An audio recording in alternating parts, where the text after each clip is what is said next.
Hello বন্ধুরা, সুপর্ণা হেসেলে সবাইকে নমস্কার। আজকে আমি বানাবো পেঁয়াজকলি আলু বেগুন দিয়ে ট্যাংরা মাছের চচ্চড়ি। এর জন্য কেটে রাখা মাছগুলোকে ভালো করে পরিষ্কার করে ধুয়ে নিয়ে লবণ আর হলুদ মেখে নিয়েছি।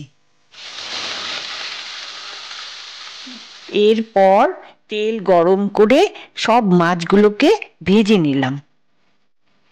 এবার ওই মাছ ভাজার তেলেই রসুন, কালো জিরে, লঙ্কা, পেঁয়াজ ফোড়ন দিয়ে ভাজা ভাজা করে নিয়ে তাতে বেগুন, আলু, পেঁয়াজকলি আর একটা টমেটো দিয়ে একটু নেড়ে নেব।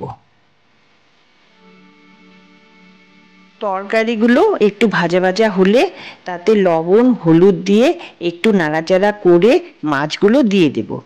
গ্যাসের আঁচ মিডিয়াম ফ্লেমে রেখে বেশ কিছুক্ষণ নাড়াচাড়া করে তাতে একটু জল দিয়ে ঢেকে দেব, যাতে মাছগুলো সেদ্ধ হয়ে যায়।